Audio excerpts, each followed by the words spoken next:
Firstly, I want to start off by asking you about your family and your upbringing. Where does your family come from? Well, I was raised in American Samoa and lived in the Pangu Pangu village. And so, but in those days we had a simple upbringing. We didn't have any paved roads and we didn't have a school bus. The harbor was dotted with outhouses and everything. But that is the American Samoa I grew up in. Simple life, but a happy life. Yes.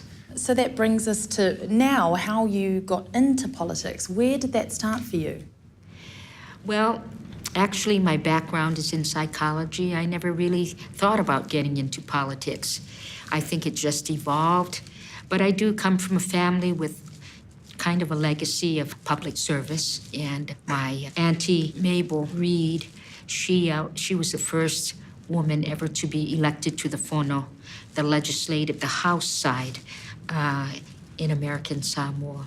I'm kind of a Pacific brat, lived in the Marshall Islands, where my father governed the Marshall Islands. He was the governor of American Samoa for 16 years. And so we never really noticed, but for me, that kind of became the norm, being in the public eye like that, because they will focus not only on that leader, but his wife, the children, and everything else, I should say that about a month ago, one of my brothers was going through some of my father's things, and there was a letter in there. It was 3 pages, handwritten by my father, back in 1994, where he was trying to tell people that I should run for Congress, and this is why. He thought I could do the job. But when he and I talked about it, I said, Dad, I think I'd like to run for Congress. And he says, well, I tell you what, okay, you run, but you're a woman. You might as well understand that this is Samoa. You're a woman. And the men are perceived to be the ones with all the brains. But he said, it's going to take you probably 20 years.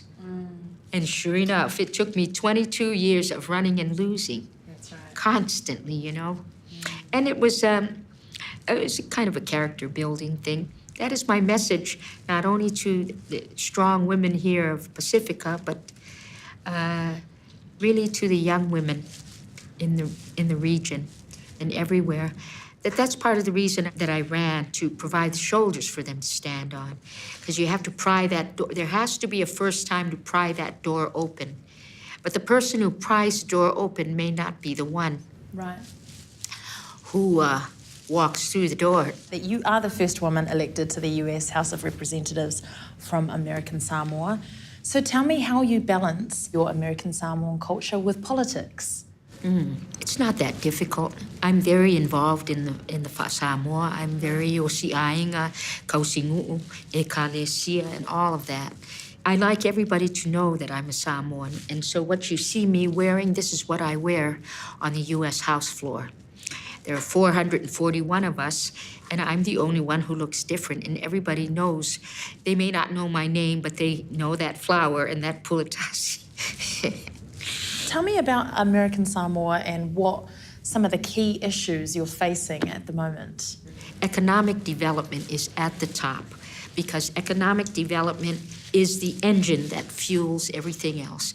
It creates jobs for the people, and when the people have jobs, they're happy, and the other things flow from that. Is it sometimes hard to get the ear of the US government in helping solve the issues in American Samoa? You would think it were, but it hasn't been.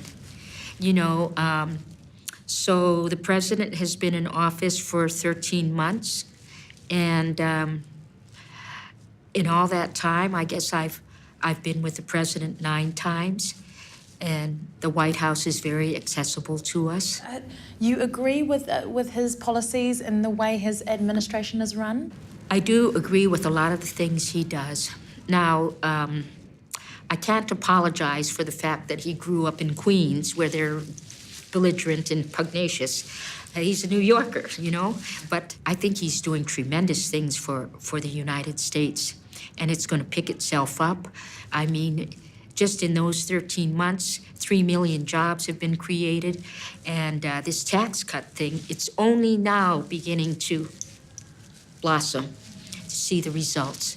And I'm very optimistic that American Samoa will be benefiting. We already are in a big way. Do they know anything in the way of Pasifika culture, our values, beliefs? Have you had those discussions with them?